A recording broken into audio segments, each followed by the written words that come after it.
Subo na buksan natin ang ating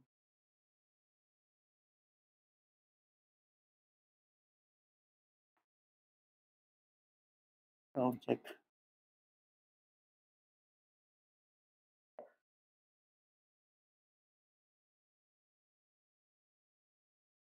Thank you. Sige po.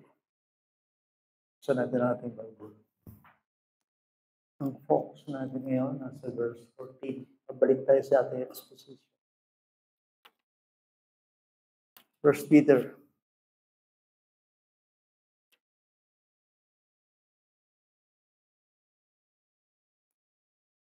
Tulad ng mga masunuring mga anak. Note that phrase po. Tulad ng mga masunuring mga anak. Huwag kayong gumaya sa masasamang pagnanasa na inyong kamangmangan noong una. Okay po tayo. Panginoon, maraming salamat po sa inyo. Sa inyong pag-iingat at kami dinala mo sa bulwagang ito upang ang inyong salita ay maipagpatuloy po namin. Mapakinggan, mapag-aralan, maging buhay po namin ito. Kung inyo ang aming sasalamat, ang aming pagsamba. Sa lahat ng aming ginagawa, maasap kami sa inyong biyaya. Sa pangaral, sa pagkikinig.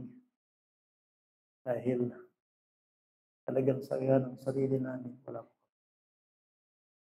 Pero nagagalak kami dahil ibinigay mo ang pagkakataon ito upang sariwain sa puso namin ang inyong ginawa. Ang inyong biyaya. Tulungan mo rin po ako sa aking paghahatid ng inyong salita. At tulungan mo rin ang mga tao po na handang makinig ng inyong salita. Ano man ang katotohanan na pwedeng namin marinig, hinihingi po namin sa iyo, Ama,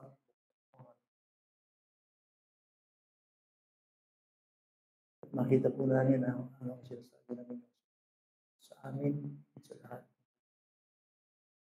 Pangalan ni Jesus. Amen. Isa na po kayo ng aming kagaya.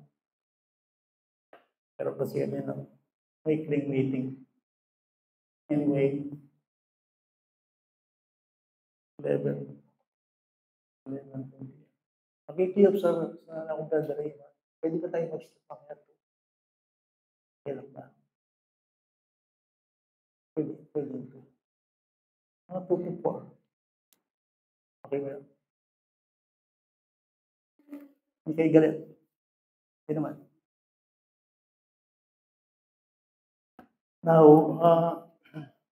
naalala po nyo yung ating last 2 Sundays na pag-aaral sa exposition verse 13. Pwede bang ilagay natin sa verse 13 para lang makonect ko itong ating study? Okay, babasahin ko po sa inyo. Okay. Ito po yung end. Ito yung dulo ng ating pagkatawag bilang Kristo. Para sa iyo po. Kaya diyan ninyo sa gawain ng inyong mga pag-isip, sa piling ng inyong sarili at ilagak ng inyong pag-asa sa biyayang darating. Kapag ilihayag na si anong biyaya ito? What? Ano yung sinasabing biyaya? Ito yung biyaya na ultimate, final, mismo tayo ay talagang nakakasama ng Panginoon sa kanyang okay, alam natin ang nakasulat sa Bible, mawawala na ang kasalanan, mawawala ang pangatayan, mawawala na ang pag-iyak, pagluha, kapighatian, mismo sa presensya ng Panginoon, yan ang biyayang darating sa atin. At yan ay darating kapag yun na, pagdating ng Panginoon. Sabi ng Bible, ilalagas natin. This is the end. So, dito tayo nakatingin bilang Christian. Madalas ko pong sasabihin kayo, atin yung karapatang maggalak. Yung Kristiyano, nanumanin kaya hindi. Kasi nga, meron siyang hinihintay. At siya na yung biyayang darating sa pagpupuli. Ang Bible lamang ang nagsasabi na darating daw ang araw sa panibagong daigdig, gagawin ng Diyos bago ang lahat ng bagay. That is the end. At yan ang nagpapalakas sa akin bilang ito yan. Yung sinasabi ng Bible that the best is yet to come. Yung Kristiyano po, tandaan nyo, lagi yung makalawi in future. Kasalukuyan. Yung kasalukuyan, dito ka lumakad. Pero yung pananaw mo sa buhay, yung always forward. Future glory. Actually, tama dapat kasi sabihin nila. Hindi naman dapat pag-uusapan nyo. Kahit anong magagandang nangyari, hindi lang pagdating sa Panginoon. Ang pag-uusapan natin ay pagsalubong, yung tayo natin, yung pagdating ni Jesus Christ, yung kanyang pangako. Kaya nga, meron siya nasabi ang Bible, blessed. Blessed. So, yung Kristiyano, dapat ba pagbalot lagi, manungkot ka lagi, dapat lagi, mahiling Ginoo, magdarating kayo. In end, kaya nga, di ba, lagi ko sabihin, the best is yet. So our future is more glorious than our past. Lagi yun. Lagi natin titignan at ako sasaro magsalita. Kami matatanda na, no? Ano ang sabihin natin? Ang haba na ng pinagdaanan. Ito, mga bata pa ito. Pinagdaanan namin sa buhay pananampalataya. Pero ito yung panahon na kung saan ay lalo ka pang malapit. Malapit at magpatuloy sa biyaya ng Panginoon. Kasi nga, darating yung araw, kaya sabi niya, ilagak ninyo yung pag-asa sa biyayang darating ninyo. Yung sasabihan ng kaligtasan kaya katamo, ikitaan niya nga. Sabihan po. Hindi pa nakita yung perfection. Darating ba talaga yung araw na perfection? Yes. Wala ang lahat. Higit sa lahat, ang pinakamatindi rito, hindi lang naman yung kamatayan eh. Hindi, wala ng kasalanan. Yung makapag-alkindi, yung kasalanan eh. Sorry po na. Sawa na ako sa pakikimama sa kasalanan. Kasalanan. Tayo mga Christian tayo, makakasawa yung sin. Although, laman ng Espiritu. Sometimes, hindi ka tabi. Kaya tao nakapag-pray, at nakapag-asa. Lahat ng ito ay maglalaw. Kaya nga, pagdating ng araw sa paglagak ng pag-asa, sa biyayang darating sa inyo, ibigay ng Jesucristo. Imagine nyo na lang po kung ang Diyos kaya niyang nilikha ang buong daigdig, hindi pa tayo naligtas. Higit na tayong maniniwala ngayon na kayang nagbigay ng Diyos ng pagbabagang daigdig sa kanyang kapatid. At gagarahe lahat na tubos sa kanila. John chapter 14, malino yun. Okay? Kaya kayong mababalisa, huwag kayong magulumihan ng inyong puso, sumampalataya kayo sa Diyos, sa akin, sa bahay ng aking ama, maraming silid. Maghahanda ko kayo ng matitiran at kapag naipaghanda ko na kayo, babalikan ko kayo at kung saan ako naroon, siguro ang din kayo. Oitay tenor, teka puso, balang Kristiyano. Gusto ng Kristiyano ay makasama Kristo. Hindi ba? Hindi ba? Ganun si Paul. So, yun ang end. Now, pumunta tayo sa 14. Ang connection nito. Napakadakila ng hinaharap. Meanwhile, sa verse 14, ito yung ating responsibility. Dapat natin maintindihan. Darating yun Kaya lang, sa buhay natin, yung ating kasalukuyang buhay, na sinasabi ng Bible, tulad ng mga masunuring mga anak, huwag kayong gumaya sa masasamang pagnanasa ng iyong kamangmangan.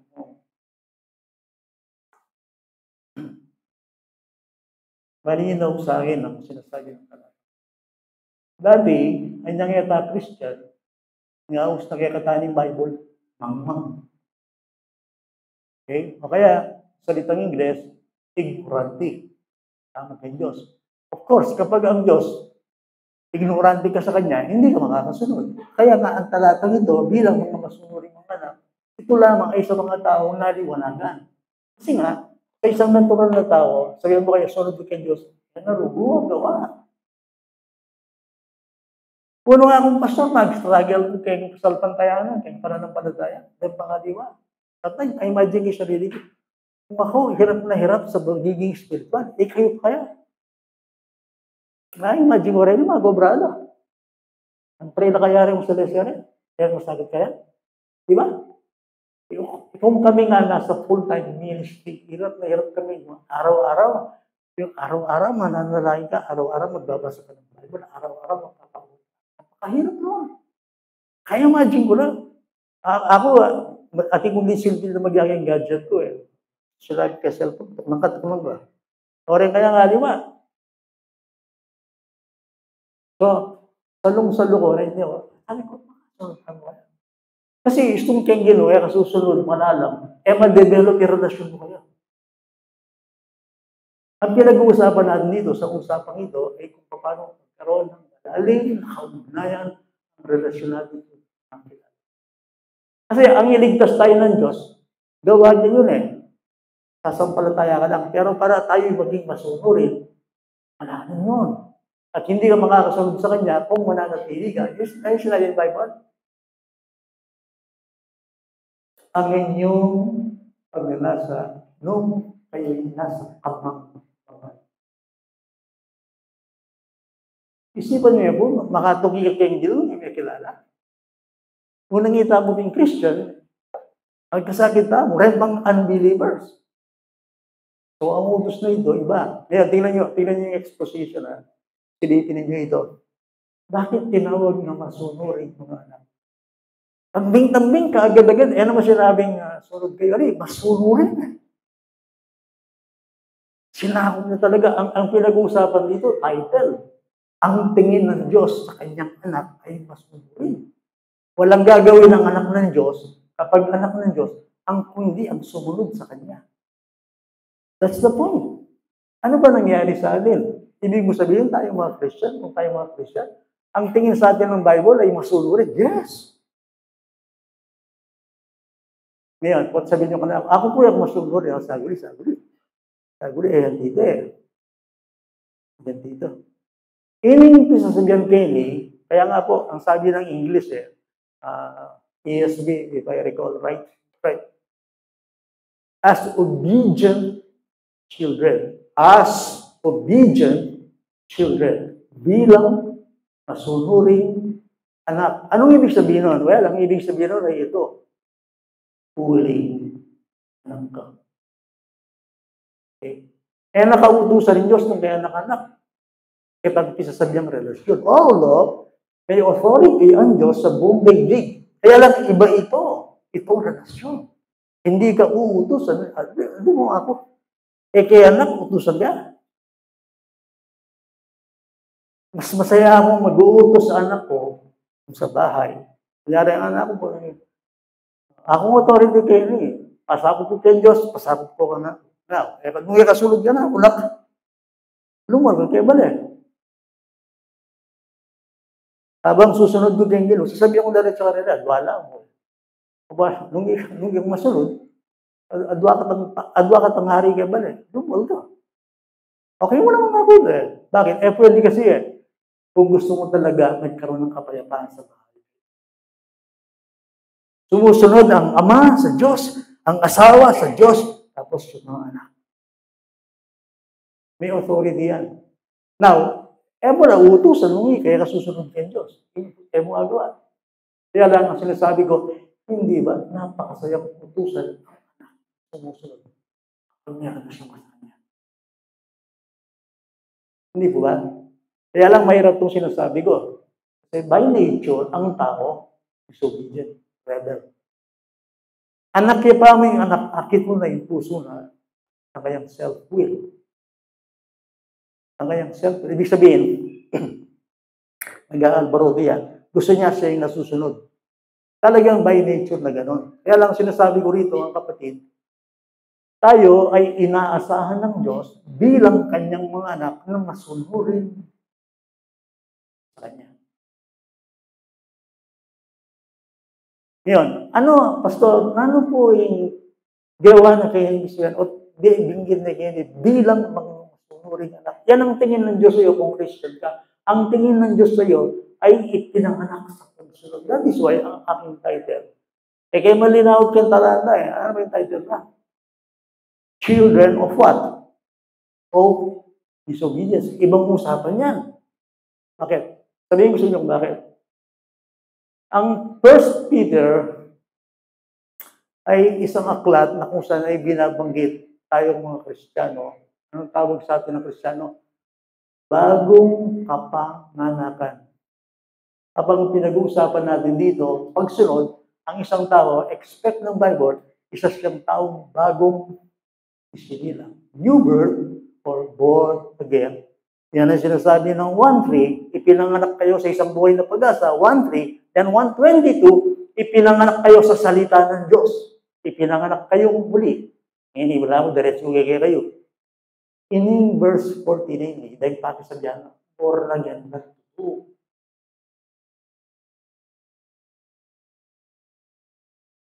So, saguli po, religion, ada po. Kapin makasunod nung born again. Uling nature na ng tao, born again, in nature na, in suway. Okay? Tandaan na yung porket pakalukulukok yan, susunod ko kay Diyos. Tandaan na yung sabihan ng Bible, to obey is better than sacrifice. Pwede mong gawin lahat ng pang-reliyon, pero sa araw-araw na buhay mo, hindi ka sumusunod. Ingat po yung mga yan. To obey is better than sacrifice. Andun lang ang handog. Nag-attend ka, okay ta. Mag-andog ka, maglingkod ka. And yet, hindi ka hindi. Irelasyon mo kay Diyos, ka masunod. Okay? So, kayo saan magbilog ka rin religion, kanyang activities.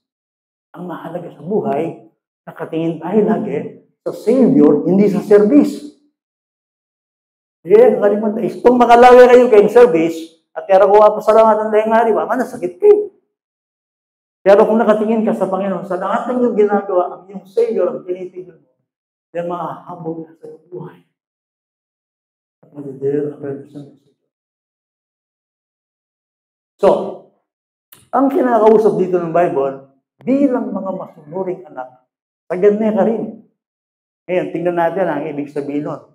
Bubuksan natin ang ating Bible sa Ephesians chapter 5.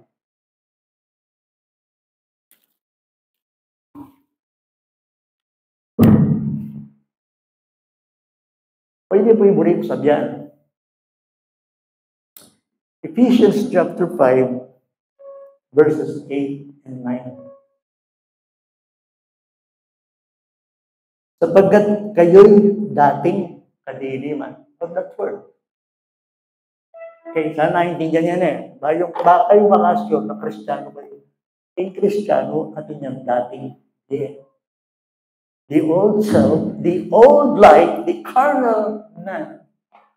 Dating buhay. Ano ba dating nating buhay? Well, ang sabi ng Bible dyan, hindi siya nasabi mabait ka o hindi. Ang sinasabi ng Bible, dating nasa kadiliman. Ay, hindi yun. Yan ang kamagmangan. Dati, hindi tayo naliliwanagan kung sino ang Diyos. Di ba yung understanding natin dati, ibait kong Katolik, matay akong Katolik. Hindi ka makanyan, paglaban nito. Pero yan yung liwa. Mika, pang-unawa ka. Mika, understanding ka kung kulong Diyos. Paano yun yung problema na nangyari yung tao eh. Yung tao, ignorante kay Diyos. Ignorance kay Diyos. Kanya sasabihan kayo, kabang yung tao, mangmangya kay Diyos, makasunod. So, kailangan, ingat ng Kristiyano, kailangan isang Kristiyano, naliwanagan, enlightened by the power, the enlightening power of the Holy Spirit.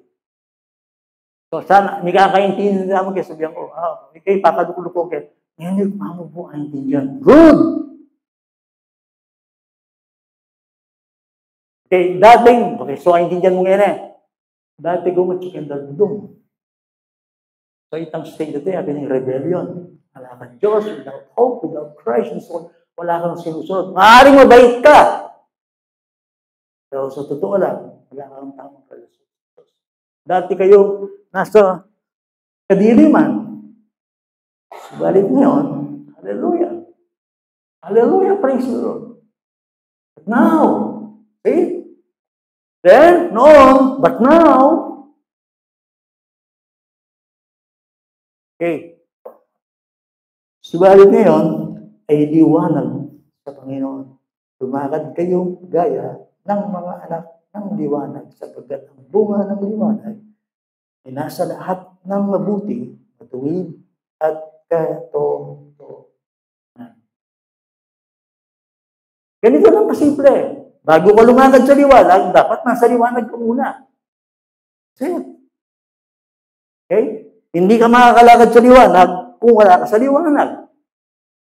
Buriya sa ganito. Kung may kakaintindi lang, dapat at ka pa keng gino, ayaw ka naman. Kalalakad keng gino, para miras keng gino, mali ito. Kalalakad ka keng gino, kasi kaya di mo yung gino. Uli niya ka makalakad. Alino ko yun? Lagi, ang mauuna sa tao ang kanyang faith. Everyone who has been born of God overcomes the Lord. Ang sino mang nagtatagumpay sa libutan, ang sino mang ipinanganak ng Diyos. This is our victory. Ito ang ating tagumpay sa ating buhay sa mundong ito. Kasi nga, ang ibig sabihin ng sumusunod, nagtatagumpay. Kasi nga, hindi ka makakapagtagumpay sa mundong ito. Nasa laman tayo So, kailangan kasama natin ang Panginoon sa buhay natin. Naintindihan niyo? So, sabi niya, ngayon kayo ay nasa Panginoon na, ngayon kayo mga anak na,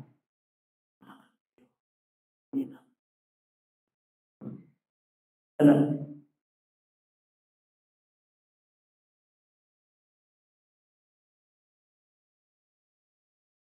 First Thessalonians chapter 5.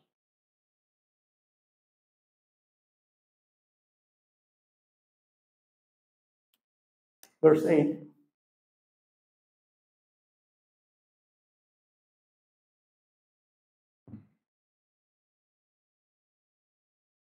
Pagkadiya po na, anak ng liwanag. Okay, ni liwanag, kaya anak ng araw. Ngunit, palibhasay mga anak tayo ng araw, magpakatino tayo.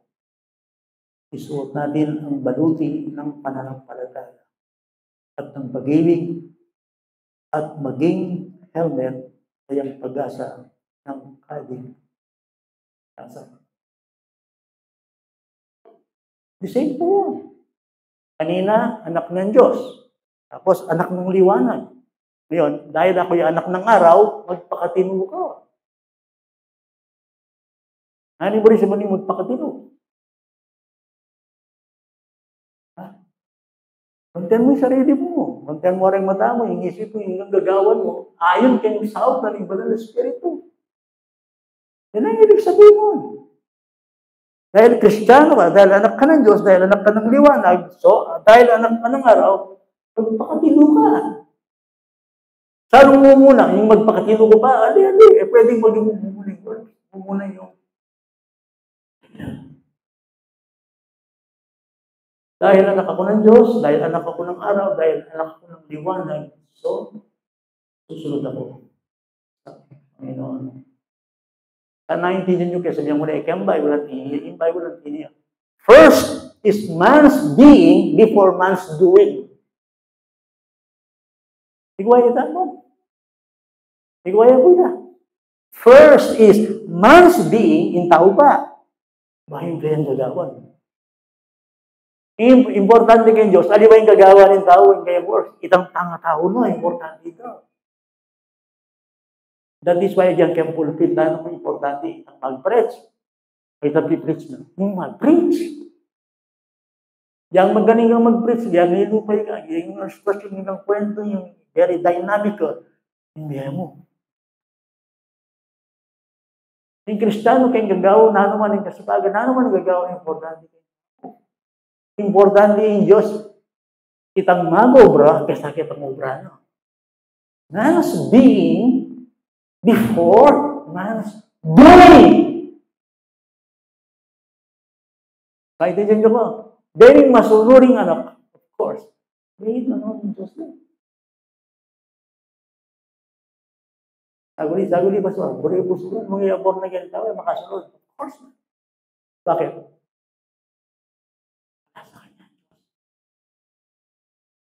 Maging spiritual yung tao.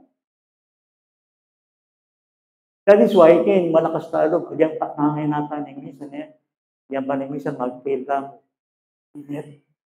Yung tingin natin, alam natin, tutulungan tayo ng Diyos. Halimbawa, after 30 years, Lord, for struggle ang buhay ko, hindi ko maintindihan. Mahirap. Tumingin ka lang sa Panginoon. Kung ang anak niya, hindi niya ipinagkait, ano hindi niya ibibigay sa'yo?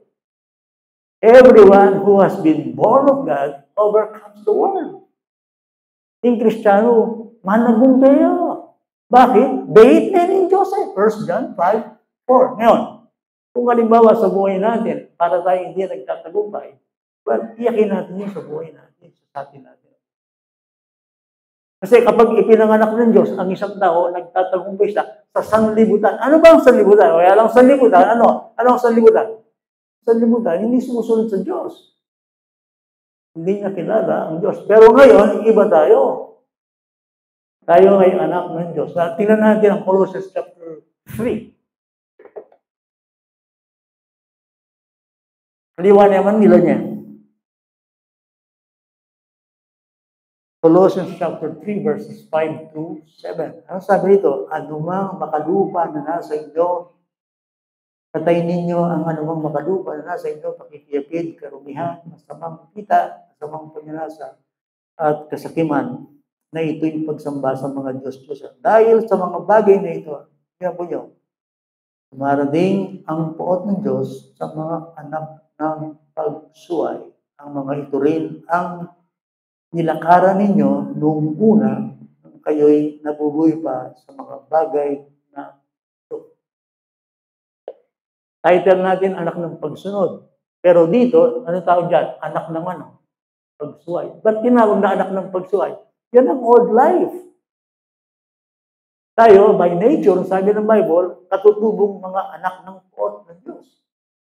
Kasi yun ang ating kalikasan, yun ang ating karakter, yun ang ating disposition.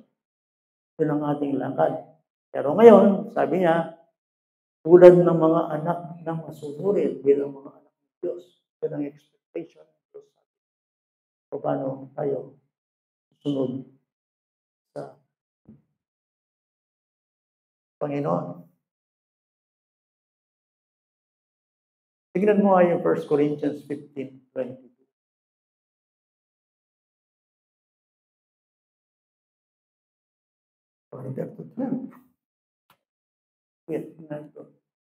Kasi po, may susunod na talata, amo katindi eh. Eh, kanya makita mo, magpakabanal kayo, amo katindi.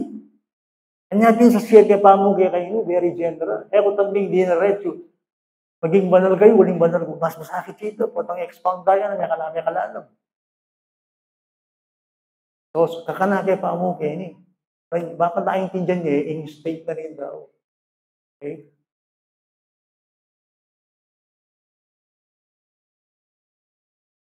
Yan ang paggawa ng Diyos kayong tao, burino, nanahin Diyos kayo.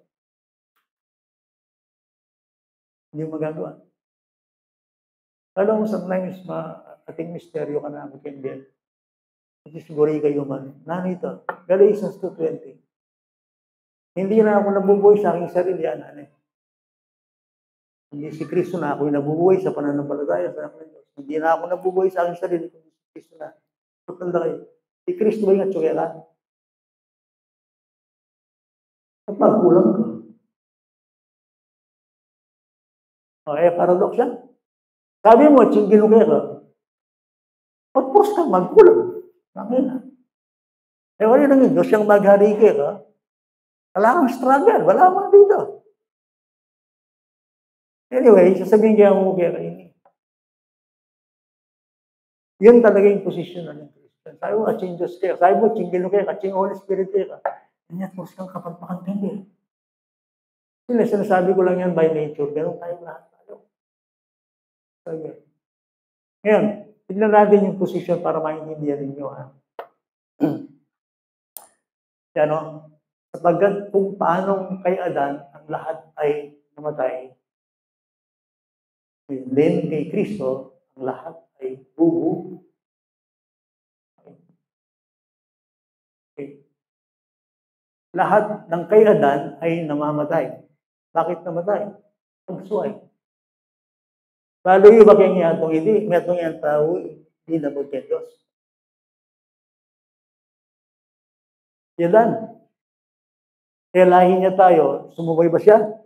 Yes, kaya sumusunod tayo. Okay. Pastor, balik-balik ka. Bayo rugo ang intindihan, patang mag-evangelize kayo. O yan mo sabihin mo, patang mag-evangelize kayo. Alam na kalagimik, alam na kalahokos, patang mag-share ko ka rin tao. Kailangan ng abalo, nanin kayo state. Okay. Yun. Itiyakan na kayo, hanggang Joseph ka rin. Hanggang doon kay Joseph, hanggang dito kay Destiny, sa akin, lahat tayo, titiyakin ko kayo, lahat tayo, galing kaya na. Hindi nung magreklamo kayo. Hindi nung magsalita ngayon, sino ang magsasalita rito na hindi siya kay Adan? At ako, ngayon, ito hindi sure. Kung dati tayo lahat kay Adan, ngayon may lahat kay Kristo. Kaya rin ako balo. At kayo ba na ako sabihan, tita mo nga, kasi ako Diyos. Pagdating sa kaligtasan ng tao, Diyos pa rin nakakarap. Sasabihin ko ba sa inyo ngayon, lahat kayo narito na kay Kristo? Hindi ko masasabi mo.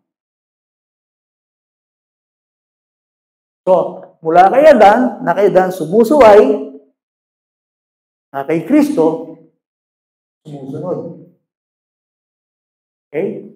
Naintindihan niyo po ba? O ngayon huling ating bayo-bayo na English na kaya kalam. Balikan kaya mo yun para maintindihan niyo. Okay? Kung ano ang prinsipyo, ang doktrina, ang tuturo ng Bible. Dito. So, suwaybay kayo na ako. Ay, intindihan niyo ba? Kaya ang mata na ng Diyos, sa mata ng Diyos, ulit-ulit lang to. Pero kailangan lilaw ko sa inyo kasi ang topic natin, children of obedience. O tangat yung kung gilo at pwedeng ikasunod kayo. Sa kabila ng yung imperfection. Kasi magtatagumoy talaga ang Diyos. Okay? Now, yung Bible, adwa lang tao rin pagkasabihan ng Diyos. Federal head. Ang tawag dyan is representative or federal. Dalawang tao na ang kinakausap ng Diyos sa Bible. Sino yun? The first Adam and the last, the second Adam. That is Jesus Christ. Kung ikaw ay nakay Adan, dapat supposed to be ay nakay Kristo tayo ngayon. Okay. Ito ngayon yung sinasabi ng banal na kasulatan sa ito. Para maging malinaw sa inyo. Buksan natin ang John chapter 8. Muli, kayo sasawa, base siya mo iniging kayo ng pag-aralan. 8:23. Ano na yung John?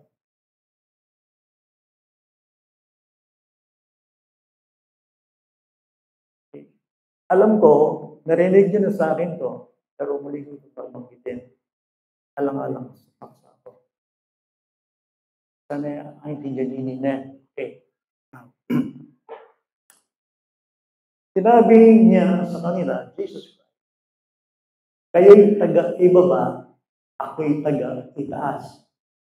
Kayo'y mga taga-sanlibutan ito, ako'y hindi taga-sanlibutan ito. Kaya sinabi ko sa inyo, kayo'y mamamatay sa inyong mga kasalanan.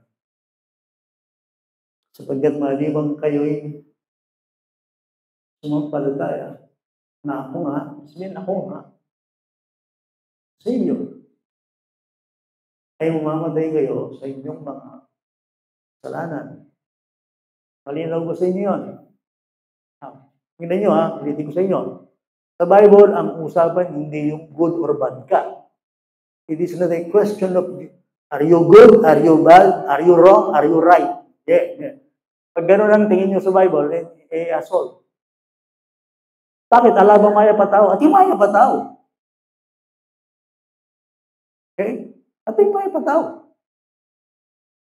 At yung taong talagang straight lang. Pero hindi yan ang usapan sa Bible. Ating bagay. Sa Bible, hindi yung good ka ba or bad ka. Ano ang usapan sa Bible? Now, pasilingin ko natin yan. Alam mo sa sabihan ng Kristo ang tinig. You are from below, I am from above. Okay? That is the place of my origin. I am from above.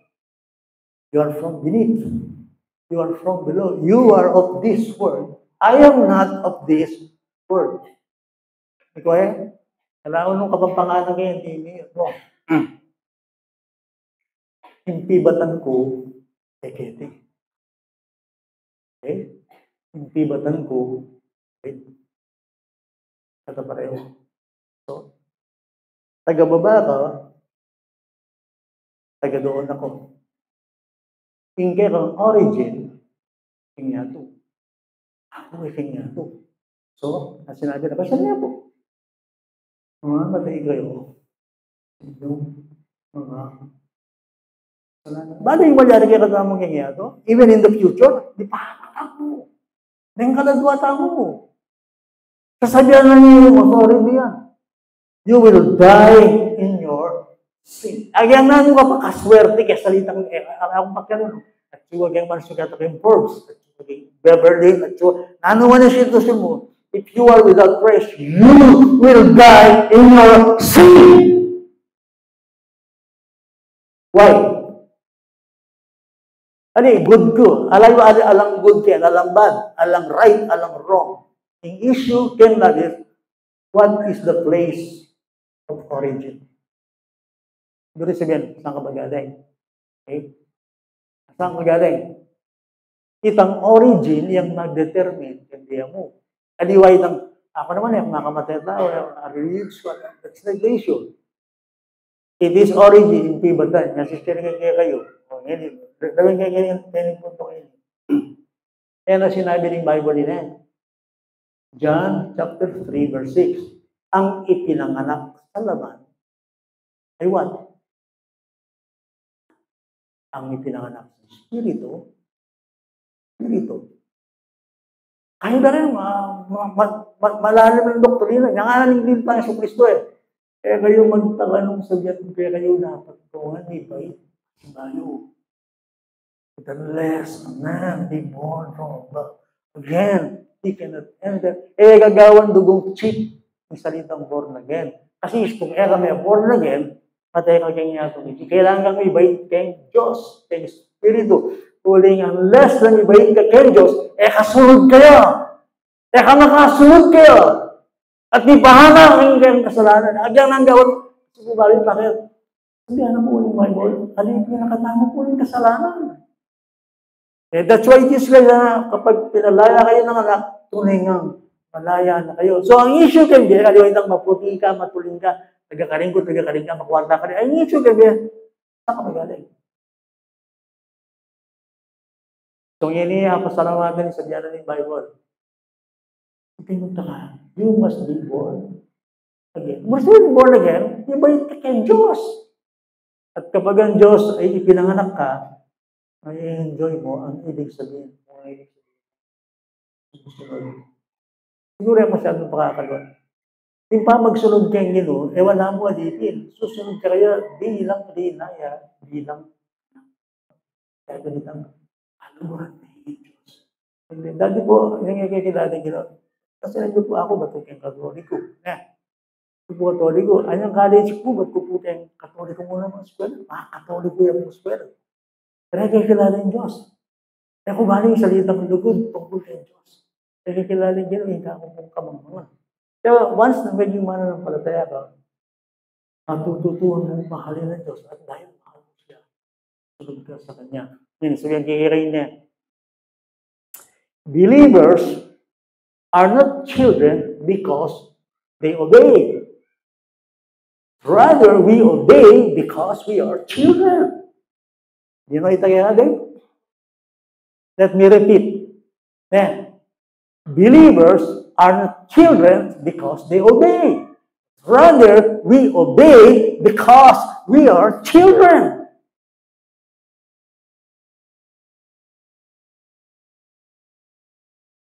Ikaw yan po. Ang mga mananampalataya ay hindi sumusunod para maging anak. Kundi dahil sa ikaw ay anak, kanya susunod ka kay Diyos, huling anak na ka. Huling anak na ka. Huling anak na ka. Ngayon, sabihin mo ka ako po yung susunod. Anak ka, anak. Malinaw naman naging John chapter 8 eh. Sabi ng Panginoon, ay hindi kayo sa Diyos, hindi kayo nakikinig ng salita.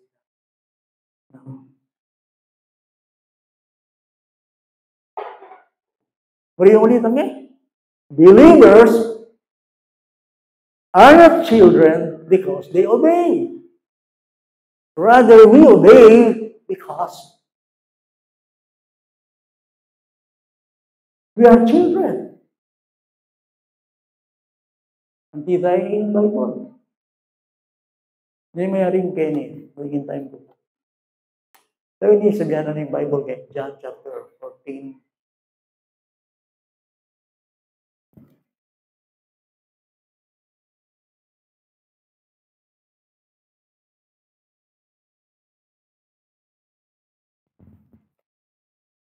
Of course, familiar kayo po yan. 14, 20, 21, 21, 23. Let me read. Line niyo po na. I-issue ko na po kayo kanina. Line niyo po yung taong ating relasyon with Diyos. Relationship with the Lord, relationship with God. Titignan po natin.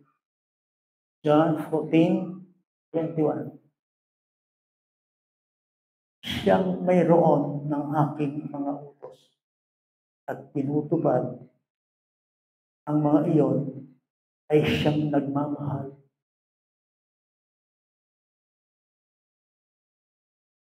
Sa akin.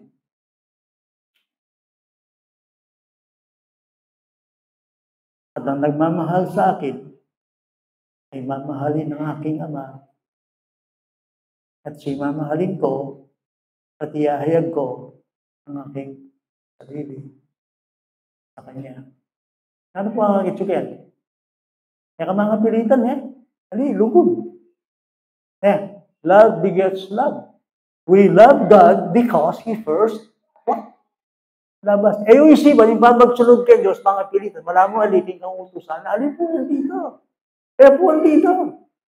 Yung sabihan kayo ni po, lugod na ning anak, king kayang tengari, at lugod na ning tengari, king kayang anak. Manwala kayong, liguran na kataning Diyos. Alamin ni Kristo. Kaya rin pagbulahin mo kayo, kaluguran na ako ng Diyos, despite na rin nga ako, makasalanan mo. Yun, nung ating kayong ikulang nung kayong sarili, pagbulahin niyo kasalanan mo, ng alben nyo, ikulong niyo yung sarili, pagbulahin niyo kayong salita, kaluguran ako ng Diyos, and in Spirit, Jesus Christ, pinagyan na mo. Okay, so, yun ang namamagitan. Love begets love. Tapos sabi ng verse 23, last verse, sumagot si Jesus sa kanya, kung ang isang tao ay nagmamahal sa akin, ay kanyang tutuparin ang aking salita. At siyang mamahalin ng aking Ama, at kami lalapit sa kanya, at kami gagawa ng tahanan. Siya. Bago ako mag-pray.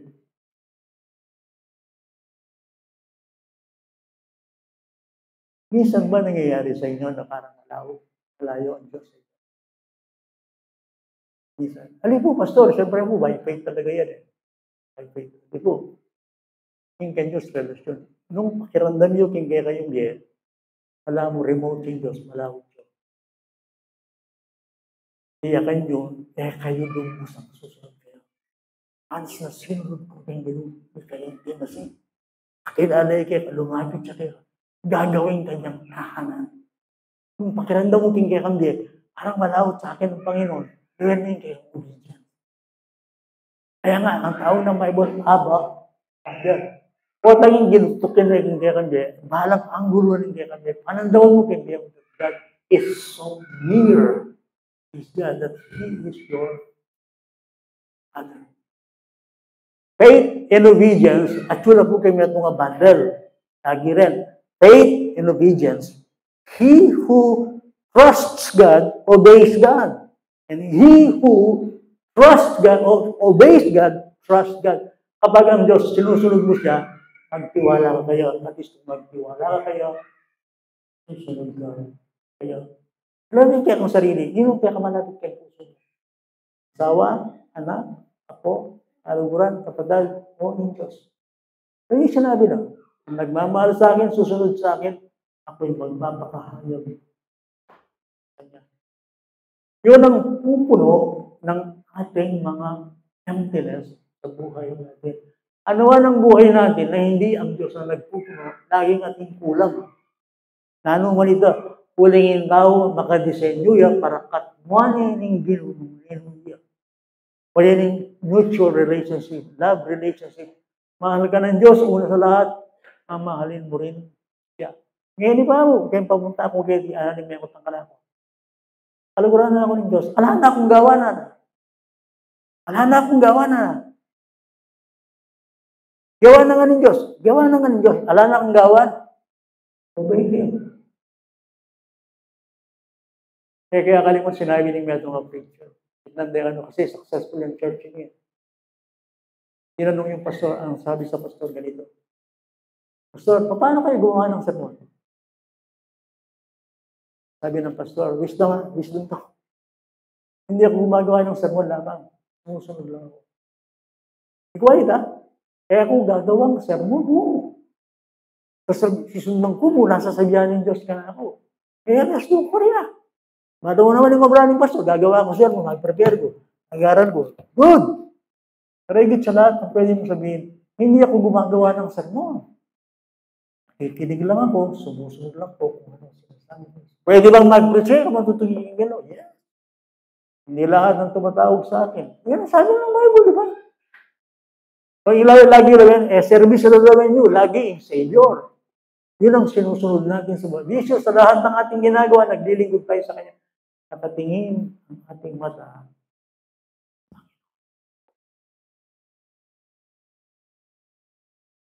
Let's pray.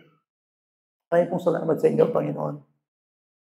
Hanggang ngayon, ang katapatan mo sa buhay namin ay patuloy na nagpapakilala. Salamat sa maliw na katuruan. Dahil kami anak mo, katuro lamang ang mga anak ay sumusunod sa kanila. Isang malaking pribileyo sa amin. Ang sakupin mo ang aming buhay. Lord, katulad ng wika ni na Pedro nung tawagin sila ni Jesus. Saan kami pupunta? Nasa iyo ang walang hanggang salita ng buhay. Sabihin, Lord, saan namin iuukol ang buhay namin? Saan namin iuukol ang aming mga panahon? Ikaw ay karapat-dapat. Hayaan mong lumalim ang aming relasyon sa iyo. Yung pala ang tingin mo sa amin sa 1:14 ng 1 Peter bilang mga masunuring anak. Yan ang aming disposition. Yan ang aming karakter. Yan ang aming tenor. Yan ang aming lakad. Yan ang pagkatawag namin sa iyo. Kaming mga Kristiyano ay hindi tinulak, kundi mga tinawag. Upang maranasan palagi ang iyong pag-ibig. Ikaw ang unang nagmahal sa amin, Panginoon. Kasangkapanin mo rin kami kung paano mag-develop ang pag-ibig nito sa iyo bilang pagtalima at pagsunod sa iyong mga utos. Maraming salamat, Ama. dahil ang iyong salita ay hindi mo ipinagkait sa amin. Ito, nababasa namin, nakasulat, ang iyong kalooban, ang iyong ginawa, at ang iyong layunin. Dinadalain ko po ang aking mga kapatid na nandito na nakinig ng iyong salita. Pwede mong itanim ang iyong salita, ibaon, yan mong ugat ito. Yan mong ito'y Panginoon ay namahay sa kanilang puso. At katulad ng aming binanggit sa 1 John 5:4, ang sinumang ipinanganak ng Diyos ay nagtatagumpay sa sanlibutan ito. Aming tinitindigan ang totoong katotohanan niya sapagkat kung ikaw ay kasama namin, anong bagay na hindi namin kakayanin sa buhay na ito upang maluwalhati ang iyong pangalan. Tama itong aming aawitin, Panginoon. Walang tawang kaligayahan ng mga Kristiyano, hindi ang magtiwala at sumunod sa inyo. Please we pray. In Jesus' name. Let's sing this song. Sige po.